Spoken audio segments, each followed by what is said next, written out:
Good morning, dear students and my dear friends. Welcome to the Easy Teach Academy. I'm showing you some images in the PPT. Try to identify the concept from these images. The first image is of a factory, the second is of land, then raw material, then the workers working on machine. Can you identify the concept? The land, raw material, building, machine.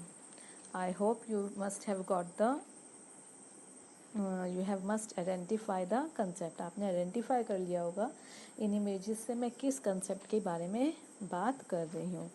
I am talking about the concept I'm talking about the concept is investment. So investment is adding to the stock of capital goods as well as the raw material or finished good.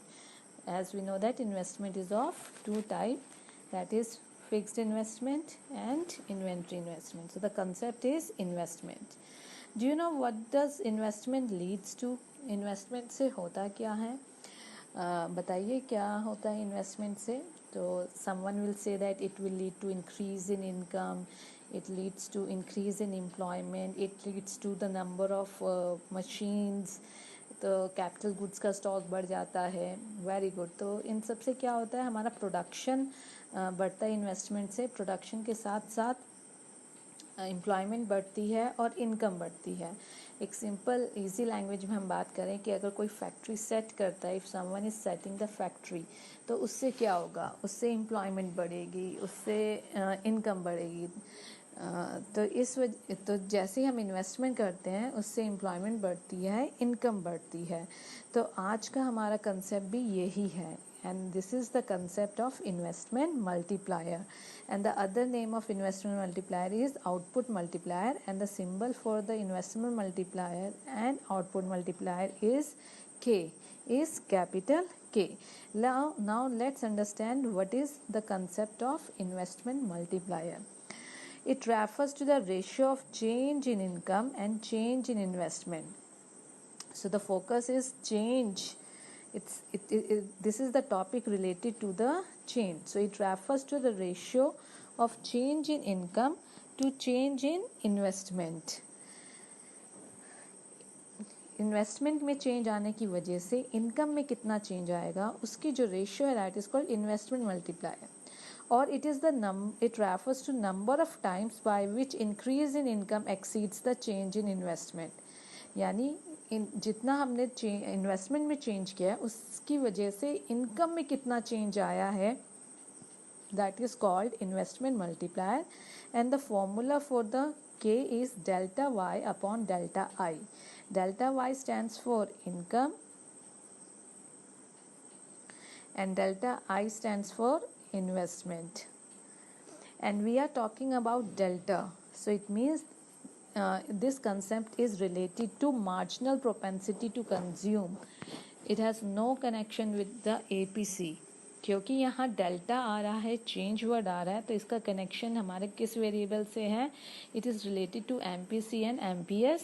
It has no relation with APC and APS. So let's study the relation of K and MPC and MPS. There is a positive or direct relation between K and MPS. It means the formula of K equal to 1 upon 1 minus MPC, and it has positive relation. If MPC increases, then K also increases. So there is a positive relation between K and MPC, and the formula is K equal to 1 upon 1 minus MPC. And how it is related with the MPS? There is negative relation between K and MPS. K equal to 1 upon MPS. K equal to 1 upon MPS. And there is negative relation. If MPS increases, then K will decrease. And if MPS decreases, then K will increase. So what kind of relation is there between MPC with MPC the K has positive and direct relation, and with MPS it has negative relation. Now let's understand the working and what is the role of MPC and MPS in that. So the working of investment multiplier. So it's simple, in simple diagrammatic way. The first comes the change in investment. सबसे पहले investment में change आया, तो जब investment में change आता है उसकी वजह से इनकम में चेंज आएगा. सपोज एक पर्सन ने फैक्ट्री में इन्वेस्ट किया, लैंड खरीदी, बिल्डिंग खरीदी, तो इस वजह से प्रोडक्शन बढ़ेगा, इनकम जनरेट होगी.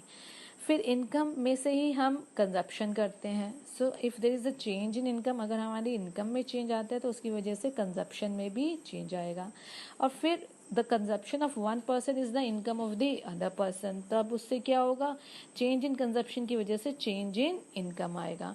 And this will go on in multiple round. ये चेन मल्टीपल राउंड में चलती रहेगी. एक इन्वेस्टमेंट करने की वजह से सबसे पहले इन्वेस्टमेंट आएगा इनकम में, फिर आएगा consumption, and further income, further consumption. So this chain will goes on. So let's understand the working, how it takes place. When there is a change in investment, the change in investment causes change in income, and with change in income there will be change in consumption expenditure. And as we know that the consumption of one person is the income of other person. हम अगर खर्चा करते हैं, अगर मैं खर्चा करूँगी तो वो किसी और की इनकम बनेगी. तो अगर कंजप्शन एक्सपेंडिचर में चेंज आ रहा है तो इनकम में भी चेंज आएगा. और इस तरह से therefore change in consumption leads to change in income, and this process will continue till the change in consumption become zero. और चेंज इन कंजप्शन क्या हमारा MPC. So MPC is the core factor. इसी को हम understand करेंगे एक numerical से. इस न्यूमेरिकल में हमने अजम्पशन ली है कि हम 100 करोड़ की इन्वेस्टमेंट कर रहे हैं और MPC लिया 0.5, यानी 50% of increase income is saved and 50% of income is consumed. अगर हमारी इनकम 1 रुपी से बढ़ता है तो 50 पैसा हम खर्च कर देते हैं और 50 पैसा सेव कर लेते हैं. So look at the heading. First is change in investment, then change in income, then change in consumption, and then change in savings. अब हो क्या रहा है, फर्स्ट राउंड में हमने 100 करोड़ की, लेट्स से हमने 100 करोड़ की इन्वेस्टमेंट की है. Is it clear? अब 100 करोड़ की इन्वेस्टमेंट से 100 करोड़ की इनकम जनरेट होगी. ये बिल्कुल ऐसा है कि suppose a person wants to set a factory, 100 crore की इन्वेस्टमेंट करनी है. अब जब वो 100 करोड़ की इन्वेस्टमेंट करेगा तो 25 करोड़ की लैंड ले ली, 10 करोड़ का रॉ मटेरियल ले लिया, 50 करोड़ की मशीन्स ले ली, एंड सो ऑन करके उन्होंने ऐसा खर्चा किया इन्वेस्टमेंट पे. और यही जो खर्चा कर रहे हैं, तो लैंड, जिससे लैंड ली गई उसको 25 करोड़ मिल गया, जिससे रॉ मटेरियल लिया उसको 10 करोड़ मिल गया, जिससे मशीन खरीदी गई उसे 50 करोड़ की मशीन्स मिल गई. तो ये what is happening, one person is doing investment and others दूसरे लोगों की इनकम जनरेट हो रही है. तो हम ये मान रहे हैं कि फर्स्ट राउंड में 100 करोड़ की ही इन्वेस्टमेंट थी तो 100 करोड़ की ही इनकम जनरेट हुई है. अब क्योंकि MPC 0.5 है यानी 50% है, सो 50% जिसकी भी इनकम बढ़ी है वो क्या कर रहा है, 50% कंजप्शन कर रहा है, 50% सेव कर रहा है. सपोज 25 करोड़ की लैंड ली थी, जिससे भी लैंड ली थी, लैंड ओनर के पास 25 करोड़ आ गए, उसने अपनी लैंड बेच दी इंडस्ट्रियलिस्ट को. अब उस 25 करोड़ में से सपोज उसने अपने लिए बंगला बना लिया या अपने लग्जरी कार खरीद ली, तो उसमें से उसने क्या किया, 50 करोड़ से 50% सेव कर लिया और 50% कंज्यूम कर लिया. Similarly the person who sold the raw material, similarly the person who sold the machine.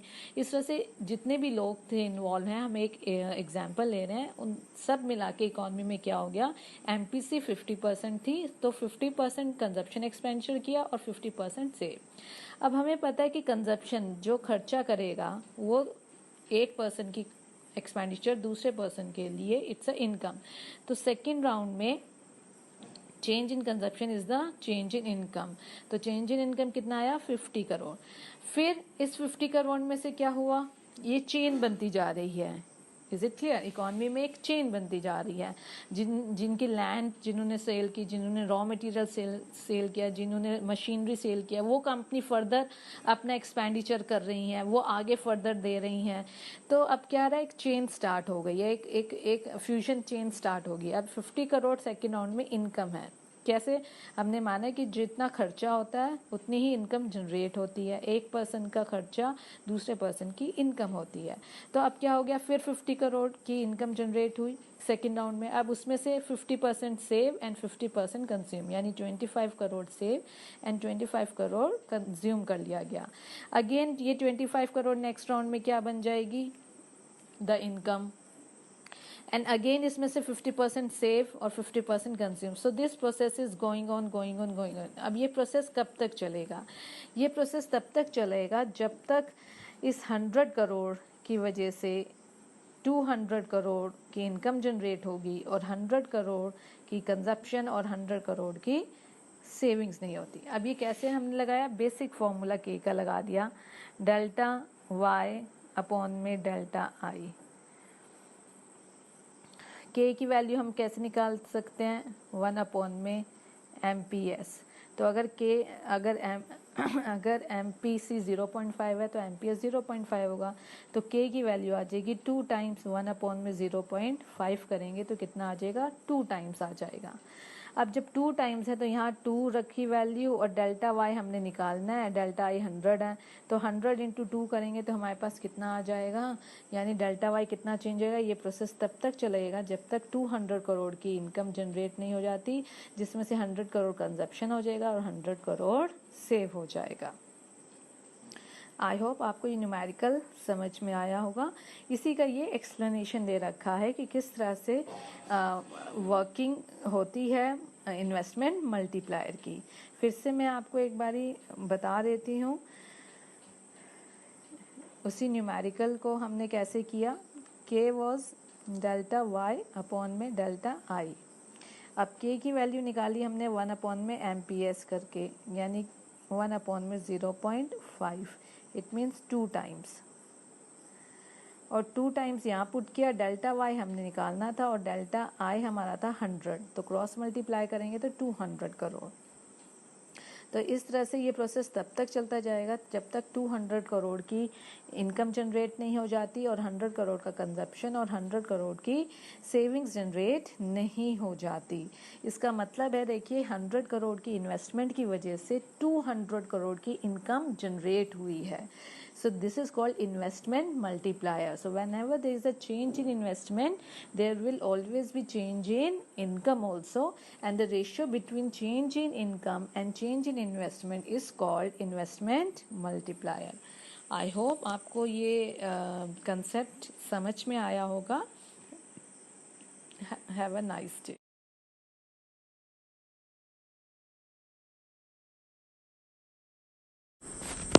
Kindly watch the video, like the video, share the video, subscribe the channel, and don't forget to play the quiz also. Thank you once again.